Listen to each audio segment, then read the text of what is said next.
প্রতিবন্ধী দিবস উপলক্ষে ব্রাহ্মণবাড়িয়ায় আলোচনা সভা, সহায়ক উপকরণ বিতরণ ও সাংস্কৃতিক অনুষ্ঠান অনুষ্ঠিত।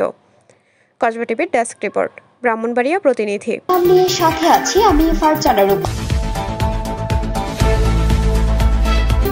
কসবা টিভি, হৃদয়ে বাংলা। আফরোজা হাসির সহযোগিতায় এখন বিস্তারিত। ৩৩তম আন্তর্জাতিক প্রতিবন্ধী দিবস এবং ২৬তম জাতীয় প্রতিবন্ধী দিবস উপলক্ষে ব্রাহ্মণবাড়িয়ায় আলোচনা সভা, সহায়ক উপকরণ বিতরণ ও সাংস্কৃতিক অনুষ্ঠান অনুষ্ঠিত হয়েছে। জেলা প্রশাসন ও জেলা সমাজসেবা কার্যালয়ের আয়োজনে ৩ ডিসেম্বর মঙ্গলবার দুপুরে সুর সম্রাট দা আলাউদ্দিন সঙ্গীতাঙ্গনে এ অনুষ্ঠান অনুষ্ঠিত হয়। এতে প্রধান অতিথি ছিলেন অতিরিক্ত জেলা প্রশাসক সার্বিক মোহাম্মদ সাইফুল ইসলাম।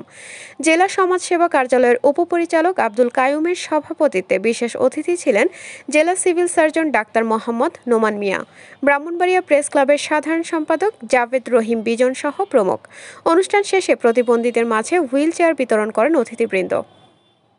আজকে যে দীর্ঘদিন যাবৎ কাজ করে যাচ্ছে, যে প্রতিবন্ধী ব্যক্তিদের কল্যাণে আমরা স্বীকৃতি লাভ করেছি, সেই সঙ্গে আজকের এই অংশগ্রহণ আমাদের অটিজম আক্রান্ত শিশুরা আছেন, তারা তাদের নৌকনে অগ্রযাত্রায় একটি রোল মডেল। এই যাত্রা অব্যাহত থাকা বৃদ্ধ আছেন, শিক্ষক মন্ডলী আমাদের এবং প্রিয় শিক্ষার্থী,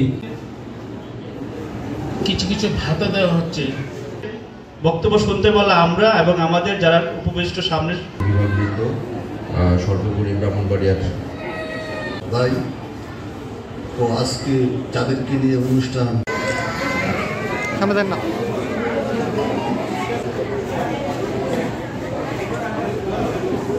কসবা টিভির সংবাদের সাথে থাকার জন্য ধন্যবাদ জানাচ্ছি। পরবর্তী সংবাদ পেতে আমাদের চ্যানেলটি সাবস্ক্রাইব করে রাখুন।